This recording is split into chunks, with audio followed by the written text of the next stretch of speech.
إن الحمد لله نحمده ونستعينه ونؤمن به ونتوكل عليه ونعوذ بالله من شرور أنفسنا وسيئات أعمالنا من يهده الله فلا مضل له ومن يضلل فلا هادي له أشهد أن لا إله إلا الله وحده لا شريك له وأشهد أن محمدا عبده ورسوله أرسله بالهدى ودين الحق ليظهره على الدين كله ولو كره المشركون يا أيها الناس اتقوا ربكم الذي خلقكم من نفس واحدة وخلق منها زوجها وبث منهما رجالا كثيرا ونساء واتقوا الله الذي تساءلون به والأرحام إن الله كان عليكم رقيبا يا أيها الذين آمنوا اتقوا الله حق تقاته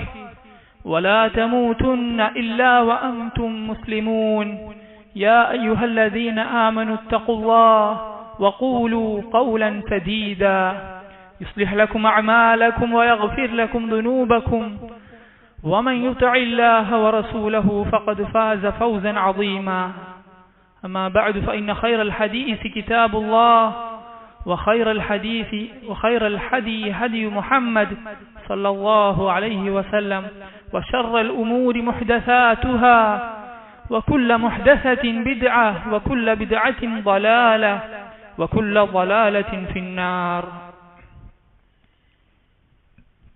സഹോദരങ്ങളെ, അല്ലാഹു സുബ്ഹാനഹു വ തആല അവന്റെ കൽപ്പനയ്ക്ക് മറ്റെന്തിനേക്കാളും പ്രാധാന്യം കൊടുത്ത് ഈ ഭൂമിയിൽ നിന്നും വിടവാങ്ങി മടങ്ങണമേ എന്ന് ആദ്യമായി തന്നെ ഓർമ്മപ്പെടുത്തട്ടെ. ഉമർ റളിയല്ലാഹു അൻഹു ഒരിക്കൽ 3 തവണ ഇപ്രകാരം പറയുകയുണ്ടായി: ലിയമുത് യഹൂദിയൻ ഔ നസ്റാനിയ. ഈ പറയാൻ പോകുന്ന ആൾ അവൻ യഹൂദിയോ അല്ലെങ്കിൽ നസ്രാനിയോ ആയി മരണപ്പെട്ടുകൊള്ളട്ടെ, അവൻ യഹൂദിയോ നസ്രാനിയോ ആയി മരണപ്പെടട്ടെ, അവൻ യഹൂദിയോ നസ്രാനിയോ ആയി മരണപ്പെടട്ടെ. ഹജ്ജ് ചെയ്യാൻ സാധിക്കുന്ന എല്ലാ സൗകര്യങ്ങളും ഉണ്ടായിട്ടും, യാത്ര ചെയ്യാനുള്ള സൗകര്യം, സാമ്പത്തികമായ അവസ്ഥ, ശാരീരികമായ അവസ്ഥ ഇതെല്ലാം ഉണ്ടായിട്ടും അത് ചെയ്യാത്തവൻ മേൽ പറഞ്ഞ അവസ്ഥയുണ്ടാകട്ടെ എന്ന് മഹാനായ ഉമർ റളിയല്ലാഹു അൻഹു പറഞ്ഞതായി നമുക്ക് കാണാം. സഹോദരങ്ങളെ, ഏറെ ശ്രദ്ധ പുലർത്തേണ്ട, സാധ്യമാകുന്നവർ ഒട്ടും കാൽ പിറകോട്ട് വെക്കാൻ പാടില്ലാത്ത മഹത്തായ ഇബാദത്താണ് ഹജ്ജ് എന്നത്. നമുക്കറിയാം, അല്ലാഹു നമ്മെ സൃഷ്ടിച്ചത് തന്നെ അവനനുസരിച്ച് ജീവിക്കാനാണ്. റബ്ബ് എന്ത് പറഞ്ഞോ അത് ചെയ്യലാണ് നമ്മുടെ ഈ ഭൂമിയിലെ ഉത്തരവാദിത്വം. അതിൽ ഏറ്റവും മഹത്തായ ഒരു ഇബാദത്താണ് ഹജ്ജ് എന്നത്. അല്ലാഹു പറഞ്ഞില്ലേ, വലില്ലാഹി അലന്നാസി ഹിജ്ജുൽ ബൈതി മൻ ഇസ്തതാഅ ഇലൈഹി സബീല. ഹജ്ജിന് സാധ്യമാകുന്ന ആളുകൾക്ക് അല്ലാഹു ഇതാ ഹജ്ജ് നിർബന്ധമാക്കിയിരിക്കുന്നു. വമൻ കഫറ, ആരെങ്കിലും ഹജ്ജിന്റെ നിർബന്ധത്തെ, ഹജ്ജെന്ന നിർബന്ധ ബാധ്യതയെ നിഷേധിച്ചാൽ, ഫഇന്നല്ലാഹ ഗനിയ്യുൻ അനിൽ ആലമീൻ, അവൻ കുഫ്ർ സംഭവിക്കുകയും അതുപോലെ തന്നെ ശേഷം അല്ലാഹു ഉണർത്തുന്നു, അവന്റെ ഹജ്ജിനോ അതുപോലുള്ള അമലുകൾക്കോ അല്ലാഹു ആവശ്യക്കാരനല്ല, അല്ലാഹു അതിൽ നിന്നെല്ലാം ധന്യനാണ് എന്ന് അല്ലാഹു അതിനു ശേഷം ഉണർത്തുകയും ചെയ്തു.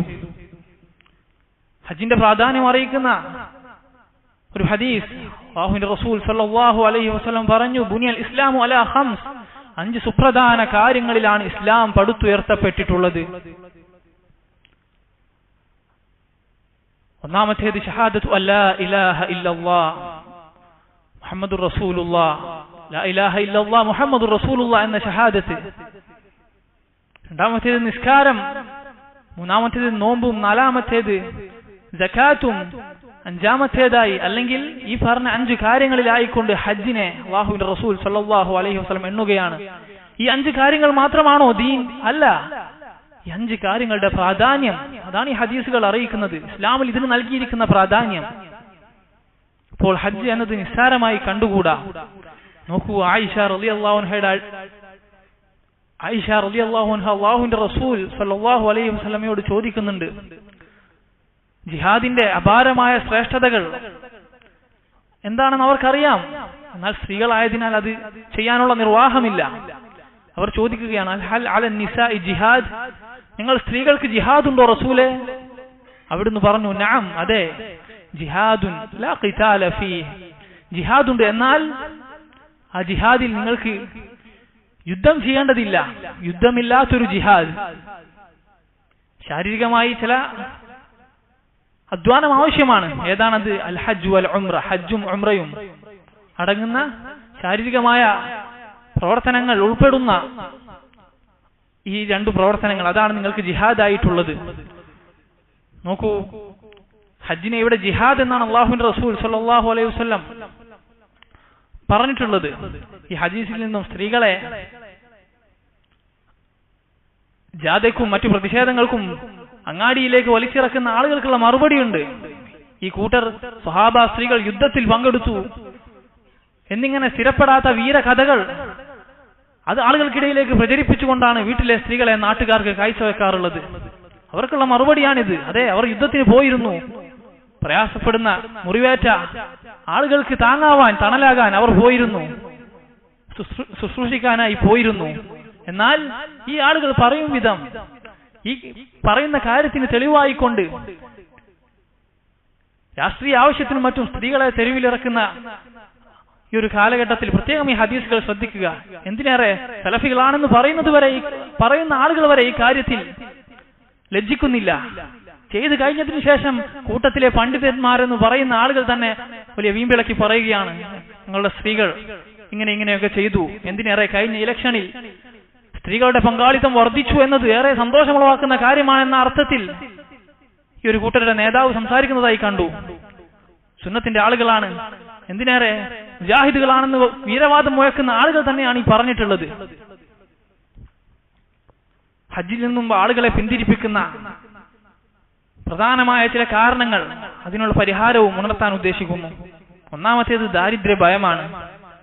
അല്ലാഹുവിന്റെ റസൂലിന്റെ ഈ വിഷയത്തിലെ ഹദീസുകൾ അവൻ കേട്ടിരുന്നെങ്കിൽ ദാരിദ്ര്യ ഭയം ഹജ്ജിൽ നിന്നും അവനെ തടയുമായിരുന്നില്ല.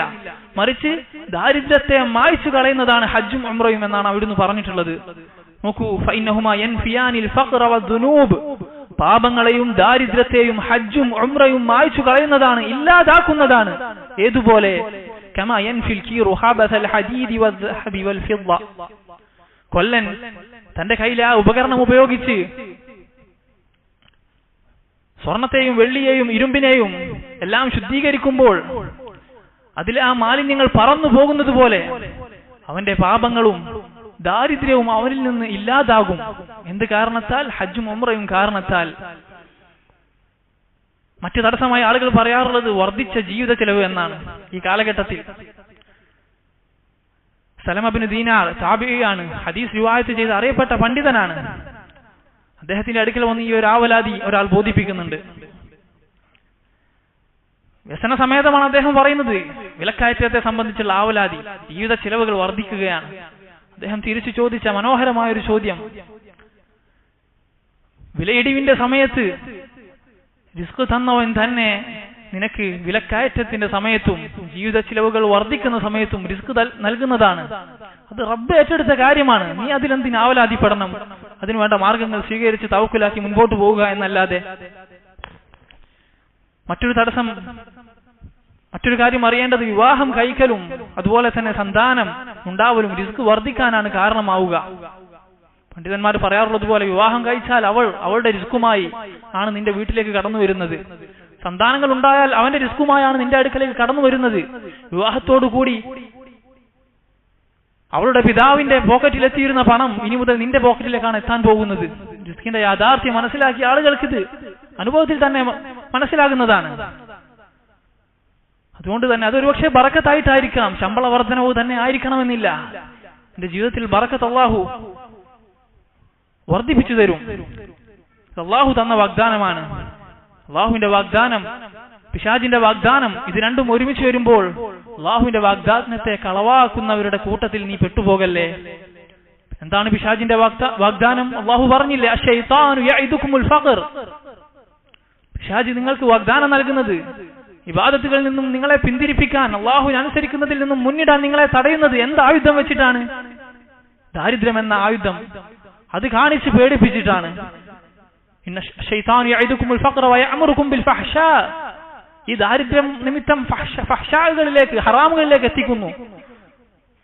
പലിശയിലേക്കും മറ്റും പെട്ടുപോകാനുള്ള പ്രധാന കാരണം എന്താണ്?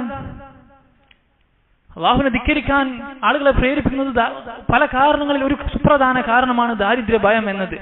എന്നാൽ അല്ലാഹു യഅദുകും മഗ്ഫിറതൻ മിൻഹു വഫദ്ല, അല്ലാഹു നിങ്ങൾക്ക് പാപമോചനവും അല്ലാഹുവിന്റെ വിശാലമായ റിസ്കിന്റെ ഫദ്ലുമാണ് നിങ്ങൾക്ക് വാഗ്ദാനം ചെയ്യുന്നത്.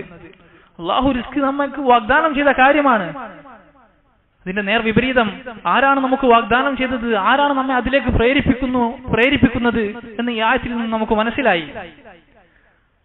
അതുപോലെ തന്നെ കടം വീട്ടി കഴിഞ്ഞിട്ടില്ല എന്ന് പറഞ്ഞ് മാറി നിൽക്കൽ, കടം വീടാനുള്ള പണിയെടുക്കാതെ എന്തിനേറെ കടമുള്ള അവസ്ഥയിൽ കിഴക്കും പടിഞ്ഞാറും പാറി നടന്ന് ടൂറും മറ്റും ആസ്വദിച്ച് കഴിയുന്ന ആളുകൾ ഹജ്ജിന്റെ വിഷയത്തിൽ എന്തിനേറെ ആ മണ്ണിൽ ഒരു പക്ഷെ അവൻ കാലുകുത്തിയിട്ടുണ്ടാവില്ല, മറ്റു നാടുകളിലെല്ലാം അവൻ എത്തിച്ചേർന്നിട്ടുണ്ടാകും.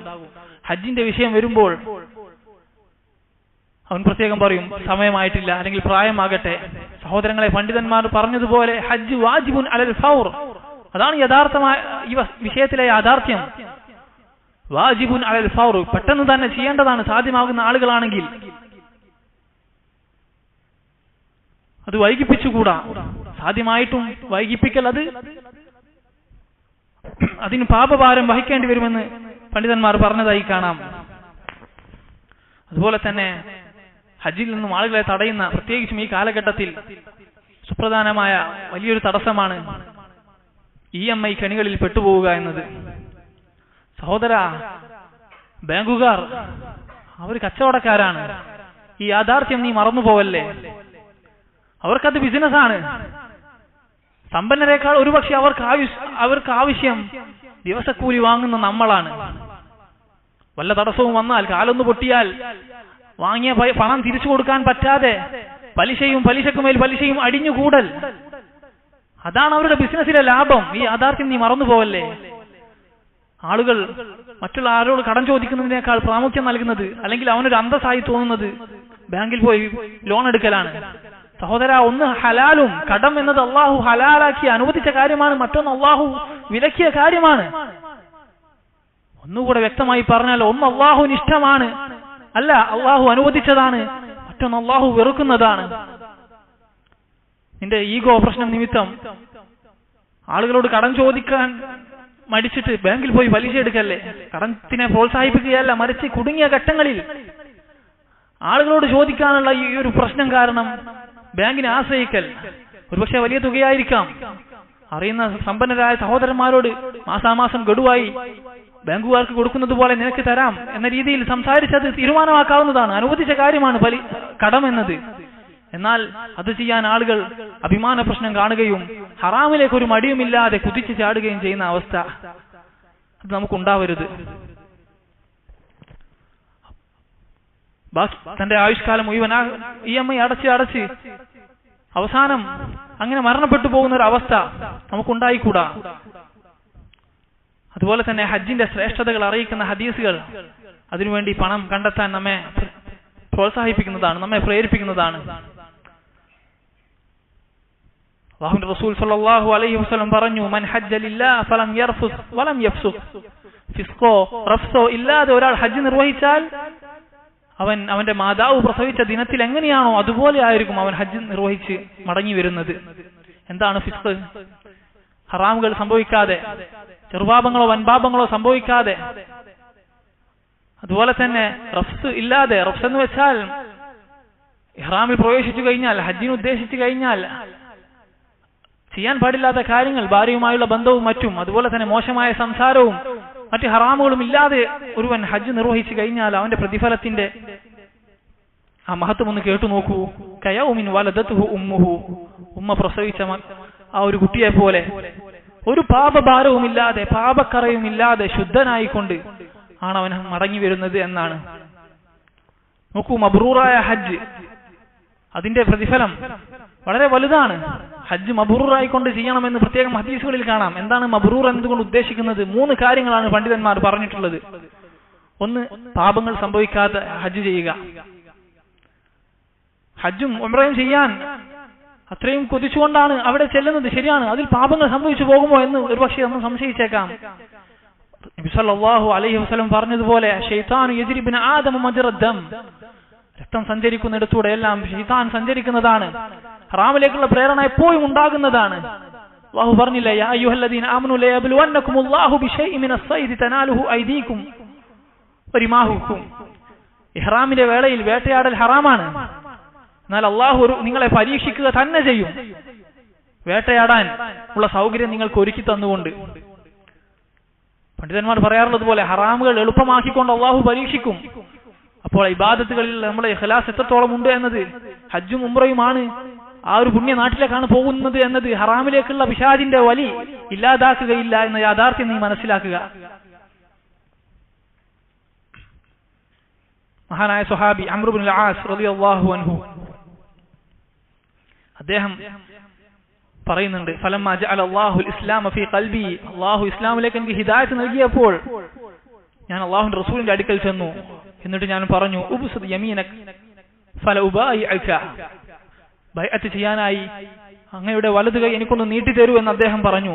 ഫബസത യമീനഹു, അങ്ങനെ നബി സല്ലല്ലാഹു അലൈഹി വസല്ലം വലം കൈ നീട്ടി കൊടുക്കുകയും ആ സമയത്ത് അംർ ഇബ്നുൽ ആസ് കൈ നൽകാതെ അദ്ദേഹത്തിന്റെ ഇരു കൈകളും കൂട്ടിപ്പിടിക്കുകയും ചെയ്തു.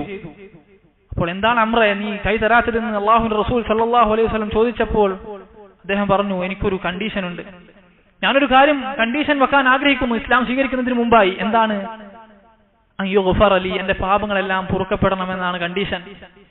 അദ്ദേഹത്തിന് അറിയില്ലായിരുന്നു ഇസ്ലാം സ്വീകരിച്ചാൽ പാപങ്ങളെല്ലാം കൊഴിഞ്ഞു പോകും എന്ന യാഥാർത്ഥ്യം, എന്ന സത്യം അദ്ദേഹത്തിന് അറിയില്ലായിരുന്നു.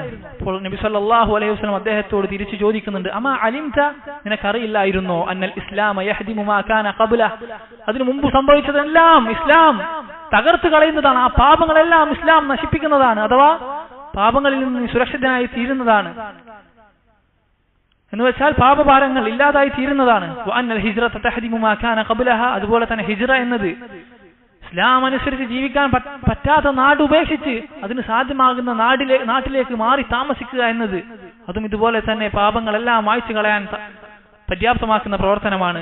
വഅന്നൽ ഹജ്ജ യഹ്ദിമു മാ കാന ഖബ്ലഹു, ശേഷം അദ്ദേഹം അവിടുന്ന് പറഞ്ഞു, ഹജ്ജും ഇതുപോലെ പറ്റിപ്പോയ പാപങ്ങളെല്ലാം നിന്നിൽ നിന്നും നീക്കി കളയുന്നതാണ്. മറ്റൊരു ഹദീസിൽ കാണാം, ഏത് പ്രവർത്തനമാണ് ഏറ്റവും ശ്രേഷ്ഠം അല്ലാഹുവിന്റെ റസൂലേ എന്ന് ചോദിച്ചപ്പോൾ ഒന്നാമതായി ഈമാനും ബില്ലാഹി വറസൂലിഹി, അല്ലാഹുവിലും റസൂലിലും വിശ്വസിക്കൽ, ഈമാൻ ഉണ്ടാകൽ. ഈമാൻ എന്നാൽ ഭാഷാർത്ഥം സത്യപ്പെടുത്തുക എന്നതാണ്. വിശ്വാസം എന്ന കേവല മലയാള പദത്തിൽ നാം ഒതുക്കുന്ന ഒരു പ്രയോഗമാണത്, ഒരു പദമാണത്. യഥാർത്ഥത്തിൽ സത്യപ്പെടുത്തലാണ്. അല്ലാഹുവും റസൂലും വഹി മുഖേന പറഞ്ഞ കാര്യങ്ങളെ സത്യപ്പെടുത്തുന്നതോടുകൂടി അവന്റെ കൈകളാലും കാലുകളാലും നാവാലും അവനിൽ ജീവിതത്തിൽ വരുന്ന മാറ്റങ്ങൾ, അതാണ് യഥാർത്ഥത്തിൽ ഒരു മുഅ്മിന്റെ ജീവിതത്തിൽ സംഭവിക്കുന്നത്.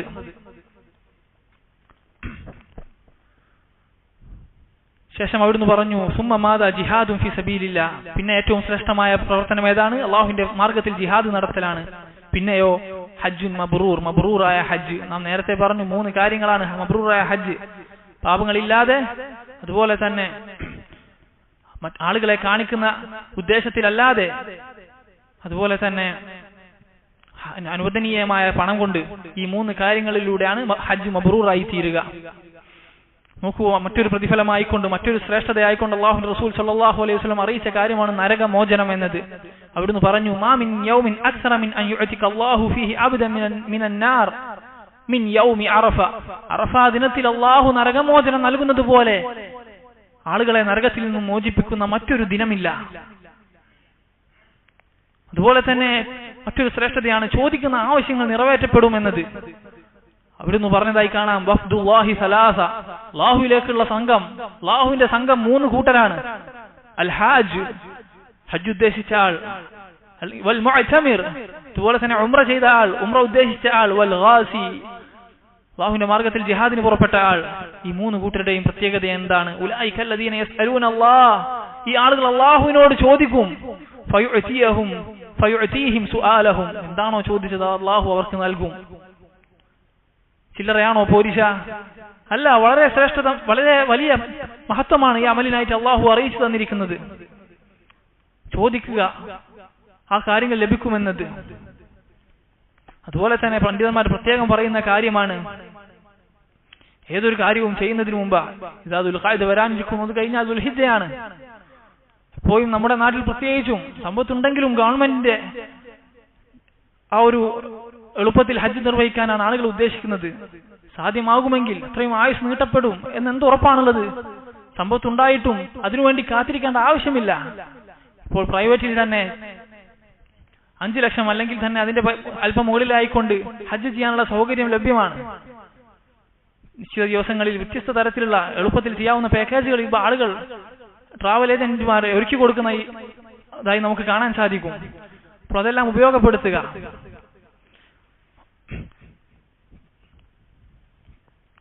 ഇനി പ്രധാനമായി മനസ്സിലാക്കേണ്ട മറ്റൊരു കാര്യമാണ് ഹജ്ജിന് മുമ്പായി അതിനെ സംബന്ധിച്ച് പഠിക്കുക എന്നത്. നബി സല്ലല്ലാഹു അലൈഹി വസല്ലം പറഞ്ഞതായി കാണാം, ലിതഖുദൂ മനാസികകും. ലിതഖുദൂ മനാസികകും. മറ്റൊരു റിവായത്തിൽ കാണാം, ഖുദൂ അന്നി മനാസികകും. ഹജ്ജ് എങ്ങനെയാണെന്ന് എന്നിൽ നിങ്ങൾ പഠിക്കൂ. അത് കേട്ട സഹാബിമാർ അവിടുത്തെ ഹജ്ജിന്റെ കർമ്മങ്ങൾ ഓരോന്നും വീക്ഷിച്ച് നമുക്ക് എത്തിച്ചു നൽകിയിട്ടുണ്ട്. ഈ കാര്യങ്ങൾ പഠിക്കുക എന്നത് നാം ശ്രദ്ധിക്കേണ്ട വിഷയമാണ്. പഠിക്കുമ്പോൾ ആരിൽ നിന്ന് പഠിക്കുക എന്നത് മുൻഗാമികൾ ഏറെ ശ്രദ്ധ കൊടുത്തതും നാം ഏറെ അശ്രദ്ധ കാണിക്കുന്നതുമായ ഒരു വിഷയമാണ്. ആരെ സംസാരമാണ് നീ കേൾക്കുന്നത്? മുൻഗാമികളിൽ നിന്ന് പറയപ്പെട്ട പോലെ ഇന്ന ഹാദൽ ഹദീസ് ദീൻ, ഈ ഹദീസ് ദീനാണ്. നബി സല്ലല്ലാഹു അലൈഹി വസല്ലം പറഞ്ഞു എന്നായിരിക്കും അവൻ പറയുന്നത്. അതിന്റെ കൂടെ അവൻ കൂട്ടിച്ചേർക്കുന്ന ആ ഒരു അറിയിക്കുന്ന കാര്യം, ഒരുപക്ഷെ അവൻ അമാനത്തില്ലാത്ത ആളാണെങ്കിൽ അല്ലാഹുവിന്റെ റസൂൽ പറഞ്ഞു എന്ന് പറഞ്ഞതിന് ശേഷം അവൻ മനസ്സിലാക്കി അവന്റെ തോന്നലുകൾ പറഞ്ഞേക്കാം. അതുകൊണ്ട് അമാനത്തും ഇൽമുമുള്ള ആളുകളിൽ നിന്ന് ദീനെടുക്കേണ്ടതുണ്ട്. മുൻഗാമികൾ ഈ വിഷയം ഏറെ ശ്രദ്ധിച്ചിരുന്നു. കേവലം രൂപത്തിലോ മറ്റോ മാത്രം ഇസ്ലാമിന്റെ അടയാളങ്ങളുള്ള ആളുകളാണ് എന്നത് മതിയായതല്ല. മുൻഗാമികൾ ചില ആളുകൾ പറഞ്ഞതുപോലെ ഇന്ന ആളുടെ കരച്ചിൽ എന്നെ വഞ്ചിച്ചു കളഞ്ഞു, ആളുടെ കരച്ചിലും മറ്റും കണ്ട് നല്ല ഇബാദത്ത് ചെയ്യുന്ന ആളാണെന്ന് കരുതി ആളുടെ ഹദീസുകൾ സ്വീകരിച്ചു. എന്നാൽ യാഥാർത്ഥ്യത്തിൽ ആ ഹദീസുകളിൽ അവർ ഹദീസുകളോട് പാലിക്കേണ്ട മര്യാദകൾ പൂർണ്ണമായും പാലിച്ചിരുന്നില്ല. കൃത്യമായി ഉറപ്പുവരുത്താതെയായിരുന്നു ആ ഹദീസുകൾ പറഞ്ഞിട്ടുണ്ടായിരുന്നത്. അതുപോലെ പറഞ്ഞതായി കാണാം, ഇന്ന ആളുടെ താടി എന്നെ വഞ്ചിച്ചു. ആളുടെ താടി കണ്ട ആളിൽ നിന്ന് ഹദീസ് കേട്ടതാണ്. ശേഷം സനദും മറ്റും ഒത്തുനോക്കിയപ്പോൾ അല്ലാഹുവിന്റെ റസൂലിലേക്ക് മുട്ടാത്ത അവസ്ഥ, എന്നുവെച്ചാൽ വൈഫായ അവസ്ഥ. അപ്പോൾ പുറമെ കാണുന്ന രൂപവും മറ്റും മാത്രമല്ല, മറിച്ച് ഇൽമിൽ അറിയപ്പെടുക, സുന്നത്തിൽ അറിയപ്പെടുക, ഈ ആളുകളിൽ നിന്നായിരിക്കണം നാം ഈ വിഷയങ്ങൾ പഠിക്കേണ്ടത്. അല്ലാഹു സുബ്ഹാനഹു വ തആല ഹജ്ജ് നിർവഹിക്കാനുള്ള തൗഫീഖ് നമുക്ക് ഏവർക്കും നൽകുമാറാവട്ടെ.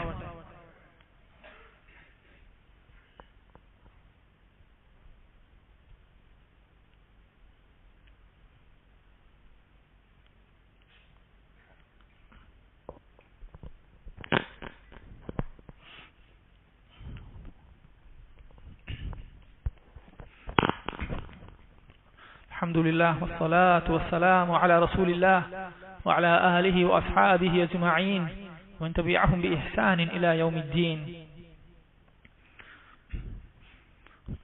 സഹോദരങ്ങളെ,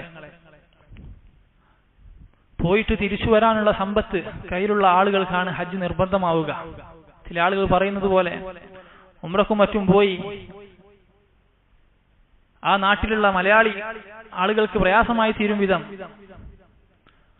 അവരെ പ്രയാസപ്പെടുത്തുന്ന ആളുകളുണ്ട്. അവർ ഒരുപക്ഷെ പറയും, അങ്ങോട്ട് എത്തിക്കലാണ് എന്റെ മേൽ ബാധ്യതയായിട്ടുള്ളത്, തിരിച്ചെന്നെ നാട്ടിലെത്തിക്കൽ, ഉംറ ചെയ്യലാണ് എന്റെ ബാധ്യത, അല്ലെങ്കിൽ ഹജ്ജ് ചെയ്യാനാണ് എന്റെ ബാധ്യത, തിരിച്ചെത്തിക്കൽ അത് അള്ളാഹു നോക്കിക്കൊള്ളും എന്ന് പറഞ്ഞ് ആ ഒരു തവക്കുൽ, അതിന് തവക്കുൽ എന്നല്ല പണ്ഡിതന്മാർ തവാക്കുൽ എന്നാണ് വിശേഷിപ്പിച്ചിട്ടുള്ളത്. തവക്കുൽ വാദിക്കൽ.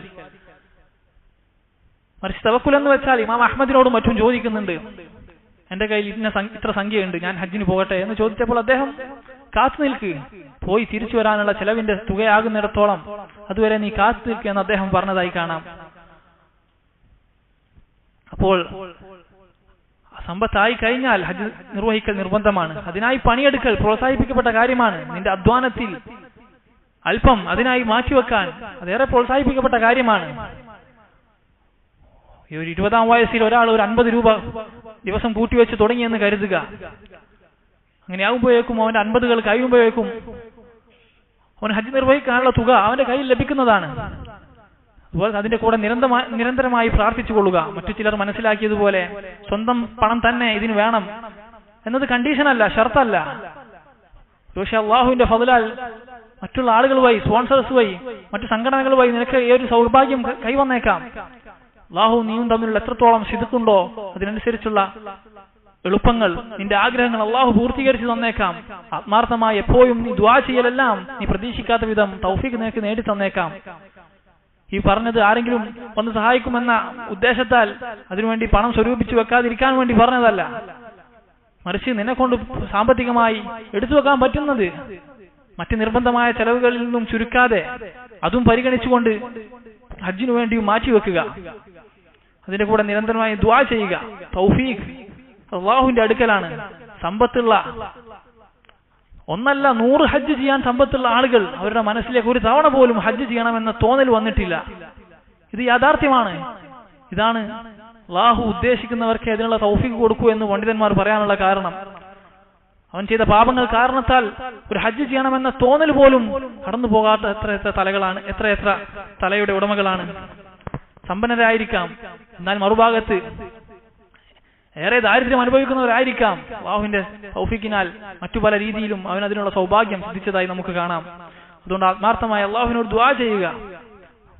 തന്നെ കൊണ്ട് പറ്റുന്നത് എന്താണോ അത് ചെയ്യുക. മറ്റൊരു പ്രധാന കാര്യം, ആളുകൾ അലംഭാവം വരുത്തിയിട്ടുള്ള ഒരു കാര്യം സൂചിപ്പിക്കാൻ ഉദ്ദേശിക്കുകയാണ്. വസ്ത്രധാരണത്തിലെ ശ്രദ്ധിക്കേണ്ട ഒരു കാര്യമാണ്. അല്ലാഹുവിന്റെ റസൂൽ സല്ലല്ലാഹു അലൈഹി വസല്ലം പറഞ്ഞു, ലഅന റസൂലുള്ളാഹി സല്ലല്ലാഹു അലൈഹി വസല്ലം അൽ മുതശബ്ബിഹീന മിന ദിജാലി ബിന്നിസാ. സ്ത്രീകളോട് സാദൃശ്യം പുലർത്തുന്ന പുരുഷന്മാരെയും പുരുഷന്മാരോട് സാദൃശ്യം പുലർത്തുന്ന സ്ത്രീകളെയും അല്ലാഹുവിന്റെ റസൂൽ ലഅനത്ത് ചെയ്തിരിക്കുന്നു, ശപിച്ചിരിക്കുന്നു. അഥവാ അല്ലാഹുവിന്റെ കാരുണ്യത്തിൽ നിന്നും അവർ അകന്നു പോകട്ടെ എന്ന് പ്രാർത്ഥിച്ചിരിക്കുന്നു. എന്ന് വെച്ചാൽ പുരുഷന്മാർക്ക് പ്രത്യേകമായി നാട്ടിൽ അറിയപ്പെട്ട വസ്ത്രം സ്ത്രീകൾ ധരിക്കൽ, സ്ത്രീകളുടെ വസ്ത്രമാണ് അല്ലെങ്കിൽ സ്ത്രീകളുടേതാണെന്ന് അറിയപ്പെട്ട കാര്യങ്ങൾ പുരുഷന്മാർ ചെയ്യൽ, അത് വസ്ത്രത്തിൽ തന്നെ ആകണമെന്നില്ല. പ്രത്യേകിച്ചും ഈ കാലഘട്ടത്തിൽ അങ്ങാടികളിൽ നമ്മുടെ സഹോദരിമാരുടെ വസ്ത്രത്തിന്റെ അവസ്ഥ, അവർ ധരിക്കുന്ന പാന്റും മറ്റും പുരുഷന്മാരോട് സാദൃശ്യമുള്ള അവസ്ഥയിലാണ്. നേരെ മറിച്ച് പുരുഷന്മാരാകട്ടെ സ്ത്രീകൾക്ക് പ്രത്യേകമായ തരത്തിലുള്ള ആഭരണങ്ങൾ, സ്ത്രീകളും പുരുഷന്മാരും പൊതുവായി ഉപയോഗിക്കുന്ന അങ്ങനെ അറിയപ്പെട്ട കാര്യങ്ങളല്ല ഞാൻ ഉദ്ദേശിച്ചത്. ആ കാര്യങ്ങളല്ല ഹദീസിലും ഉദ്ദേശിക്കപ്പെട്ടിട്ടുള്ളത്. മറിച്ച് സ്ത്രീകൾക്ക് പ്രത്യേകമായി അറിയപ്പെട്ട കാര്യങ്ങൾ, പുരുഷന്മാർക്ക് പ്രത്യേകമായി അറിയപ്പെട്ട കാര്യങ്ങൾ, ഇതിൽ പരസ്പരം സാദൃശ്യം വന്നുകൂടാ. അത് വിലക്കിയ കാര്യമാണ്. എന്തിനേറെ ഭാര്യയ്ക്ക് ഭർത്താവിന്റെ മുമ്പിൽ പോലും പുരുഷന്മാർ മാത്രം ധരിക്കുന്ന വസ്ത്രങ്ങൾ ധരിച്ചുകൂടാ. നമുക്കറിയാം ഭാര്യ ഭർത്താക്കന്മാർക്കിടയിൽ ഔറത്തില്ല എന്നത്. പക്ഷെ ധരിക്കുന്ന വസ്ത്രം പുരുഷന്മാർ ധരിക്കുന്ന വസ്ത്രമാണെങ്കിൽ ഈ ഒരു ഹദീസിന്റെ അടിസ്ഥാനത്തിൽ അത് ഹറാമായി തീരുന്നതാണ്. നബി സല്ലല്ലാഹു അലൈഹി വസല്ലം പറഞ്ഞ ഖുദ്സിയായ ഒരു ഹദീസ് കൂടെ ഓർമ്മപ്പെടുത്തട്ടെ. അല്ലാഹുവിന്റെ റസൂൽ സല്ലല്ലാഹു അലൈഹി വസല്ലം അല്ലാഹു പറഞ്ഞു എന്ന് നമ്മെ അറിയിച്ച ആ ഹദീസ്, യാ ഇബാദി ഇന്നി ഹറംതു ദുൽമ അലാ നഫ്സി. എന്റെ അടിമകളെ, എന്റെ ഇബാദുകളെ, ഞാൻ ദുൽമ ചെയ്യൽ എന്നിൽ തന്നെ ഹറാമാക്കിയിരിക്കുന്നു. അഥവാ അല്ലാഹു സ്വയം പറയുകയാണ്, ഞാൻ ദുൽമ ചെയ്യുകയില്ല. അതുപോലെ തന്നെ നിങ്ങൾക്കിടയിലും ഞാനത് ഹറാമാക്കിയിരിക്കുന്നു. എന്താണ് ദുൽമ എന്നത്?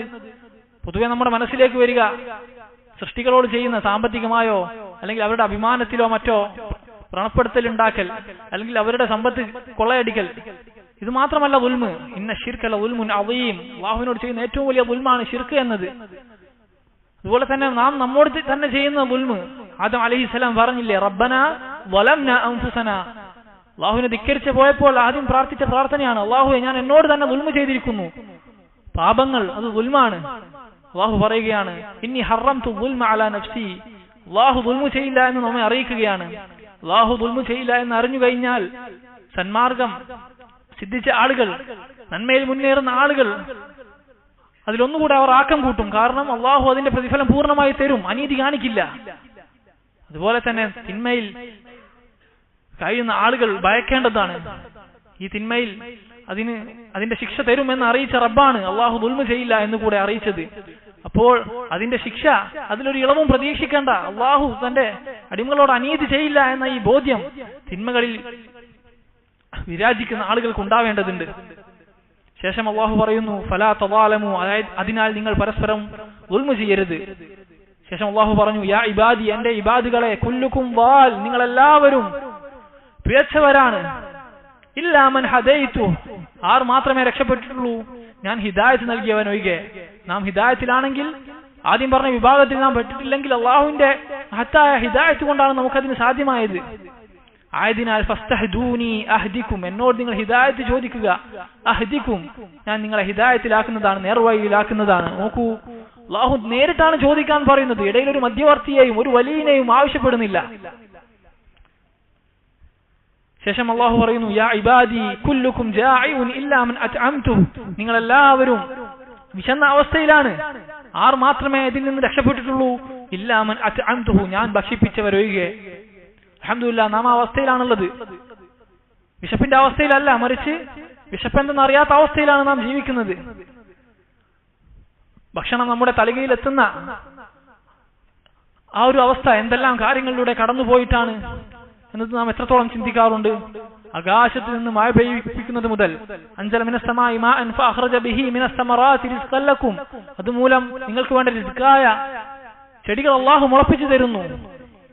ഈ ഒരു അനുഗ്രഹങ്ങൾ നാം നിസ്സാരമായി കണ്ടുകൂടാ. ശേഷം അല്ലാഹു പറയുന്നു, കുല്ലുക്കും ആരിൻ ഇല്ലാ മൻ കസൗതു, എന്റെ അടിയാന്മാരെ നിങ്ങളിൽ എല്ലാവരും നഗ്നരാണ്, ആർ മാത്രമേ വസ്ത്രം ധരിച്ചിട്ടുള്ളൂ, ഇല്ലാ മൻ കസൗതു, ഞാൻ ആർക്കാണോ വസ്ത്രം നൽകിയത് അവർ മാത്രമേ വസ്ത്രം ധരിച്ചിട്ടുള്ളൂ. ഈ കാലഘട്ടത്തിൽ ഈ ഹദീസുകൾ എത്രത്തോളം നമ്മുടെ തലയിൽ കയറുമെന്ന് എനിക്കറിയില്ല. വസ്ത്രങ്ങളാൽ നിറഞ്ഞ അൽമാരകൾ മാത്രം കണ്ട കണ്ണുകളാണ് നമ്മുടേത്. നമുക്കറിയാം, ഹദീസുൽ വാഹിബ എന്നറിയപ്പെടുന്ന, ഹദീസ് പണ്ഡിതന്മാരുടെ ഇടയിൽ അറിയപ്പെടുന്ന ഹദീസ്, അല്ലാഹുവിന്റെ റസൂലിന്റെ അടുക്കൽ വന്ന് ഒരു സ്ത്രീ പറയുകയാണ് വിവാഹത്തിൽ താല്പര്യമുണ്ട് എന്നത്. റസൂൽ താല്പര്യം കാണിക്കാതിരിക്കുകയും കൂട്ടത്തിലുള്ള ഒരു സഹാബി താൻ വിവാഹം കഴിച്ചുകൊള്ളാമെന്ന് പറയുകയും ചെയ്തപ്പോൾ എന്തുണ്ട് എന്ന് അല്ലാഹുവിന്റെ റസൂൽ അദ്ദേഹത്തോട് ചോദിച്ചു. അങ്ങനെ ആ സുദീർഘമായ ഹദീസിൽ കാണാം അദ്ദേഹം പറയുന്നത്, ഞാൻ ഈ ഉടുത്ത ഇസാർ മാത്രമേ എന്റെ കയ്യിലുള്ളൂ, മേൽമുണ്ട് പോലുമില്ല, മറിച്ച് ഉടുതുണി, അല്ലെങ്കിൽ നമ്മുടെ ഭാഷയിൽ പറഞ്ഞാൽ മുണ്ട്, അത് മാത്രമേ എന്റെ കയ്യിലുള്ളൂ, അതിന്റെ പകുതി ഞാൻ പകുത്തു നൽകാം എന്ന് അദ്ദേഹം പറയുകയാണ്. നോക്കൂ, ആ കാലഘട്ടത്തിലെ വസ്ത്രത്തിന്റെ അവസ്ഥ ഒരുപക്ഷെ നമ്മുടെ കൂട്ടത്തിലെ പ്രായമായവർക്കോ അല്ലെങ്കിൽ മുൻകാലങ്ങളിലുള്ള സംഭവങ്ങൾ അറിയുന്നവർക്കറിയാം അനുഭവിച്ച ദാരിദ്ര്യത്തിന്റെ അവസ്ഥ. അതുകൊണ്ട് അള്ളാഹു നൽകിയ അനുഗ്രഹങ്ങൾ നാം എപ്പോഴും ഓർമ്മിക്കേണ്ടതുണ്ട്. അള്ളാഹു പറയുന്നു, ഫസ്തക്സൂനി, അതിനാൽ നിങ്ങൾ എന്നോട് വസ്ത്രം ചോദിക്കുക, അക്സുക്കും, ഞാൻ നിങ്ങളെ ധരിപ്പിക്കുന്നതാണ്. നോക്കൂ, വസ്ത്രം അതുപോലെ ഭക്ഷണം, ഇത് നമുക്ക് മനുഷ്യരോടും സഹായം ചോദിക്കാൻ പറ്റുന്ന കാര്യമാണ്. അതുപോലും ആരോട് ചോദിക്കാനാണ് അള്ളാഹു പറയുന്നത്? എന്നോട് ചോദിക്കുക. മനുഷ്യർക്ക് ചെയ്തു തരാൻ പറ്റുന്ന കാര്യങ്ങളാണിതും. തൗഹീദിന്റെ പൂർത്തീകരണം ആളുകളിൽ വരമേൽപ്പിക്കാതെ, ആളുകളിൽ കൽബ് വെക്കാതെ അള്ളാഹുവിനോട് നേരിട്ട് ചോദിക്കുന്ന വ്യക്തമായ എത്ര ഹദീസുകളാണ്, എത്ര വ്യക്തമായിട്ടും വെയിലേൽക്കും വെള്ളാരം കല്ലുപോൽ വെട്ടിത്തിളങ്ങും വിഷയമാണ് വിശുദ്ധ ഖുർആനിൽ തൗഹീദ് എന്നത്. അള്ളാഹുവിനോട് മാത്രമേ ചോദിക്കാവൂ, ഇബാദത്ത് ചെയ്യാവൂ എന്ന കാര്യം. എന്നിട്ട് ഇതിൽ പോലും വെള്ളം ചേർക്കുന്ന വെള്ളവസ്ത്രധാരികൾ ഉണ്ട് എന്നത് ഏറെ സങ്കടകരമായ അവസ്ഥയാണ്. ഖുർആൻ ഹദീസും അർത്ഥമറിഞ്ഞു പാരായണം ചെയ്യുന്ന ഒരാൾ എങ്ങനെയാണ് ഇബാദത്തിൽ അള്ളാഹുവിൽ ശിർക്ക് ചെയ്യുന്ന അവസ്ഥയിലെത്തുക? ശേഷം അള്ളാഹു പറയുന്നു, യാ ഇബാദി, എന്റെ അടിമകളെ, ഇന്നക്കും തുഖ്തിഊന ബില്ലൈലി വന്നഹാർ, രാവും പകലും നിങ്ങൾ ഇതാ തിന്മകൾ സംഭവിച്ചു പോകുന്നു നിങ്ങൾക്ക്. വഅന അഗ്ഫിറു ദുനൂബ ജമീഅ, ഞാൻ നിങ്ങളുടെ പാപങ്ങളെല്ലാം പുറത്തു തരുന്നവനാണ്. ഫസ്തഗ്ഫിറൂനി, നിങ്ങൾ എന്നോട് മഗ്ഫിറത്ത് ചോദിക്കൂ, എന്നോട് പാപങ്ങൾ പൊറുക്കാൻ ചോദിക്കൂ. അഗ്ഫിർ ലക്കും, ഞാൻ നിങ്ങൾക്ക് പുറത്തു നൽകുന്നതാണ്. സഹോദരങ്ങളെ, ആളുകളെ ശിർക്കിലേക്ക് പ്രേരിപ്പിക്കുന്നത് അല്ലാഹുവിനോട് നേരിട്ട് ചോദിക്കാൻ യോഗ്യനല്ല ഞാൻ എന്ന തോന്നലാണ്. നോക്കൂ, റബ്ബാണ് പറയുന്നത്, ഫസ്തഗ്ഫിറൂനി, എന്നോട് നിങ്ങൾ മഗ്ഫിറത്ത് ചോദിക്കൂ. ഇടയിൽ ആളെ വെക്കാൻ പറഞ്ഞോ? ഇല്ല, അള്ളാഹുവിനോട് നേരിട്ട് ചോദിക്കൂ. എത്ര വ്യക്തമാണ് ഖുർആനിലെ ആയത്തുകൾ, അള്ളാഹുവിന്റെ റസൂലിന്റെ വാക്കുകൾ എത്ര വ്യക്തമാണ്. ശേഷം അവിടുന്ന് പറഞ്ഞു, യാ ഇബാദി ഇന്നക്കും ലം തബ്ലുഗു വദ്ദി ഫതദുറൂനി വലൻ തബ്ലുഗു നഫ്ഇ ഫതൻഫഊനി, നിങ്ങൾക്കൊരു ഉപകാരമോ ഒരു ഉപദ്രവമോ എനിക്ക് ചെയ്യാൻ സാധിക്കുകയില്ല എന്ന് അള്ളാഹു പറയുകയാണ്. ശേഷം അള്ളാഹു പറയുന്നു, ലൗ അന്ന അവ്വലക്കും വആഖിറക്കും വഇൻസക്കും വജിന്നക്കും, നിങ്ങളിലെ ആദ്യകാലക്കാർ, മുൻപ് മരണപ്പെട്ടു പോയ ആളുകളും ഇനി വരാനിരിക്കുന്ന ആളുകളും എല്ലാം ഏറ്റവും തഖ്വയോടുകൂടി ജീവിച്ചാലും അതെന്റെ മുൽക്കിൽ, എന്റെ ആധിപത്യത്തിൽ ഒരു വർധനവും വർദ്ധിപ്പിക്കുകയില്ല. അതുപോലെ തന്നെ നിങ്ങൾ ഈ പറഞ്ഞ ആളുകളെല്ലാം, മനുഷ്യരും ജിന്നുകളും ആദ്യകാലത്തുള്ളവരും ഇനി വരാൻ പോകുന്ന ആളുകളും എല്ലാവരും ഒരുമിച്ചാലും ഏറ്റവും മോശപ്പെട്ട ആളുകളായി ജീവിച്ചാലും അതെന്റെ മുൽക്കിൽ എന്റെ ആധിപത്യത്തിൽ ഒരു കുറവും വരുത്തുകയില്ല. ശേഷം അല്ലാഹു പറഞ്ഞു, ലൗ അന്ന അവ്വലക്കും വആഖിറക്കും വഇൻസക്കും വജിന്നക്കും, നിങ്ങൾ ഈ പറഞ്ഞ ആളുകളെല്ലാം ഒരു പ്രദേശത്ത് ഒരുമിച്ച് കൂടുകയും എന്നിട്ട് എന്നോട് ചോദിക്കുകയും ചെയ്താൽ ഓരോ ആളുകളും എന്താണോ ചോദിച്ചത് അത് അവന് ഞാൻ നൽകുന്നതാണ്. അത്ര വ്യക്തമാണ് തൗഹീദിന്റെ ഹദീസുകൾ. മാ നഖസ ദാലിക മിൻ ഇൻദി, അതെന്റെ മുൽക്കിൽ നിന്നും എന്റെ ആധിപത്യത്തിൽ നിന്നും ഒരു കുറവും വരുത്തുന്നതല്ല. ഏതുപോലെ അല്ലാതെ ഒരു ചെറു സൂചി കൊണ്ട് കടലിൽ മുക്കിയെടുത്താൽ ആ കടലിലെ വെള്ളത്തിൽ എത്രത്തോളം കുറവ് വരും? വല്ല കുറവും വരുമോ? അത്ര മാത്രമേ. എന്ന് വെച്ചാൽ അള്ളാഹുവിന്റെ മുൽക്കിൽ യാതൊരു കുറവും സംഭവിക്കുന്നതല്ല എന്ന് സാരം. യാ ഇബാദി ഇന്നമാ ഹിയ അഅമാലുക്കും ഉഹ്സിഹാ ലക്കും. ശേഷം അള്ളാഹു പറയുന്നു, ഇതാ നിങ്ങളുടെ പ്രവർത്തനങ്ങൾ ഉഹ്സിഹാ ലക്കും, ഞാനിതാ രേഖപ്പെടുത്തുന്നുണ്ട്, ക്ലിപ്തപ്പെടുത്തുന്നുണ്ട്. ആ ഒരു ബോധ്യം ഉണ്ടായിക്കൊള്ളണം എന്ന് അള്ളാഹു അറിയിക്കുകയാണ്. ശേഷം അതിന്റെ പ്രതിഫലം ഞാൻ നിങ്ങൾക്ക് പൂർണ്ണമായി തരുന്നതാണ്. ഫമൻ വജദ ഖൈറൻ ഫൽയഹ്മദില്ലാഹ്, ആരാണോ ഖൈറിലേക്ക് നന്മകൾ ചെയ്യാനുള്ള തൗഫീഖ് ലഭിക്കുന്നവൻ ആരാണോ അവൻ അള്ളാഹുവിനെ സ്തുതിച്ചു കൊള്ളട്ടെ. തന്റെ കാര്യത്തിൽ അത്ഭുതം കൂറാനല്ല, മറിച്ച് അള്ളാഹുവിനെ സ്തുതിച്ചു കൊള്ളട്ടെ. അവന് ചെയ്യാനുള്ള ഈ കാര്യങ്ങൾ ഹിദായത്തും മറ്റും എല്ലാം അള്ളാഹുവാണ് അവന് സൗകര്യം ചെയ്തു തന്നത്. അതുകൊണ്ട് അള്ളാഹുവിനെ അവൻ സ്തുതിച്ചു കൊള്ളട്ടെ. വമൻ വജദ ഗൈറ ദാലിക്, അതല്ലാത്ത അവസ്ഥയാണ് ഒരാൾക്കുള്ളതെങ്കിൽ, നോക്കൂ, ആരെങ്കിലും തിന്മയാണ് അവന്റെ ജീവിതത്തിൽ കാണുന്നത് എന്ന് പറഞ്ഞില്ല, മറിച്ച് അതല്ലാത്ത ഖൈറല്ലാത്ത തിന്മ എന്ന് പറയാൻ പോലും അല്ലാഹു സുബ്ഹാനഹു വ തആല ആ പദം പ്രയോഗിച്ചില്ല. പണ്ഡിതന്മാർ, ഭാഷാ പണ്ഡിതന്മാർ അതിനെ നിസ്സാരവൽക്കരിക്കാൻ, അതിൽ നിന്നും ആളുകളെ അകറ്റാൻ, തിന്മയുടെ മോശത്തരത്തെ കുറിച്ച് ആളുകളെ അറിയിക്കാനുള്ള ഒരു ഭാഷാ ശൈലിയായിട്ട് ഇത് പറഞ്ഞത് കാണാം. ഖൈറല്ലാത്ത മറ്റെന്തെങ്കിലുമാണ് നിന്റെ ജീവിതത്തിൽ നീ കാണുന്നതെങ്കിൽ ഫലാ യലൂമന്ന ഇല്ലാ നഫ്സ, നീ നിന്റെ നഫ്സിനെ തന്നെ ആക്ഷേപിച്ചാൽ മതി. പണ്ഡിതന്മാർ പറഞ്ഞതുപോലെ നന്മയിലേക്കുള്ള തൗഫീഖും മറ്റും അള്ളാഹുവിന്റെ ഫളലാണ്. തിന്മയാണെങ്കിലോ അള്ളാഹു സുബ്ഹാനഹു വ തആലയെ അതിന് പഴിച്ചിട്ട് കാര്യമില്ല, മറിച്ച് തന്റെ നഫ്സിനെ തന്നെ അവൻ പഴിച്ചു കൊള്ളട്ടെ. അള്ളാഹു സുബ്ഹാനഹു വ തആല യഥാവിധി അവന്റെ ദീൻ പഠിക്കാനും അവന്റെ റസൂൽ മുഖേന അവൻ അറിയിച്ചു തന്ന കാര്യങ്ങളെ, പ്രത്യേകിച്ചും ഈ കാലഘട്ടത്തിൽ അള്ളാഹുവിന്റെ റസൂൽ പറഞ്ഞതുപോലെ സുന്നത്തിനെ അണപ്പല്ലുകൊണ്ട് കടിച്ചു പിടിക്കാനുമുള്ള തൗഫീഖ് നമുക്ക് ഏവർക്കും നൽകുമാറാവട്ടെ. ربنا ظلمنا أنفسنا وإن لم تغفر لنا وترحمنا لنكونن من الخاسرين.